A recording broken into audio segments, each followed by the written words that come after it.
Good morning. For too long, the people of Darfur have suffered at the hands of a government that is complicit in the bombing, murder, and rape of innocent civilians.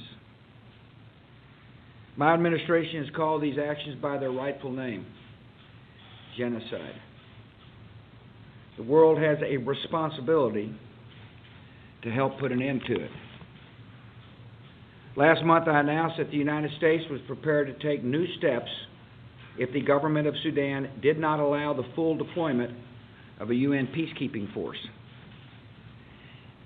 If the government did not begin living up to its many commitments, that the United States would act. I made clear that the time for promises was over, and that President Bashir had to do something to end the suffering. I held off implementing these steps because the United Nations believed that President Bashir could meet his obligations to stop the killing, and would meet his obligations to stop the killing. Unfortunately, he hadn't met those obligations. President Bashir's actions over the past few weeks follow a long pattern of promising cooperation while finding new methods for obstruction. One day after I spoke, the military bombed a meeting of rebel commanders designed to discuss a possible peace deal with the government. In the following weeks, he used his army and government-sponsored militias to attack rebels and civilians in South Darfur. He's taken no steps to disarm these militias in the years since the Darfur peace agreement was signed. Senior officials continue to oppose the deployment of the UN peacekeeping force.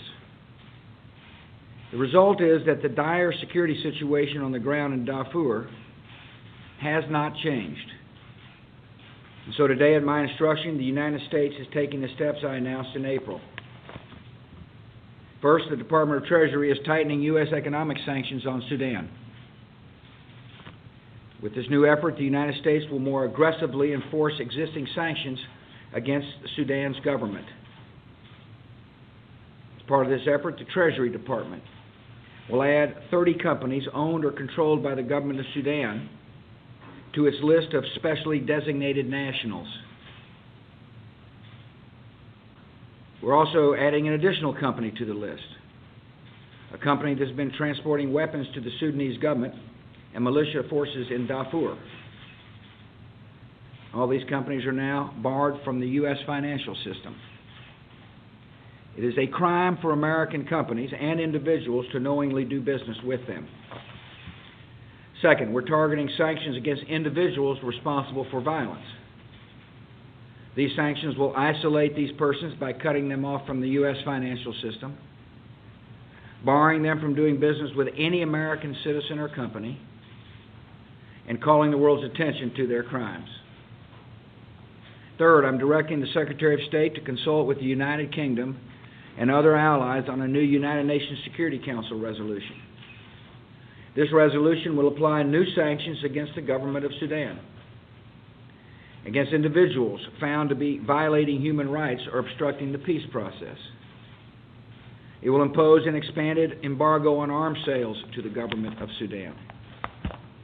It will prohibit the Sudanese government from conducting any offensive military flights over Darfur. It will strengthen our ability to monitor and report any violations. At the same time, we will continue to push for UN support, including funding for the African Union peacekeepers, who remain the only force in Darfur that is protecting the people. We will continue to work for the deployment of a larger hybrid force of AU and UN peacekeeping troops. We will continue to support the diplomacy of UN Secretary General Ban Ki-moon. We will continue to insist on the full implementation of the Darfur peace agreement. We will continue to promote a broadly supported and inclusive political settlement that is the only long-term solution to the crisis in Darfur. America's commitment is clear.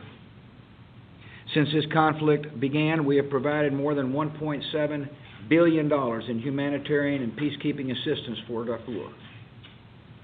We are the world's largest single donor to the people of Darfur.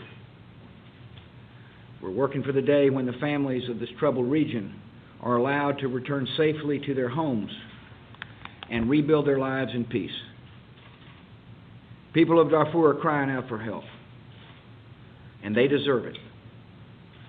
I urge the United Nations Security Council, the African Union, and all members of the international community to reject any efforts to obstruct implementation of the agreements that would bring peace to Darfur and Sudan. I call on President Bashir to stop his obstruction and to allow the peacekeepers in, and to end the campaign of violence that continues to target innocent men, women, and children.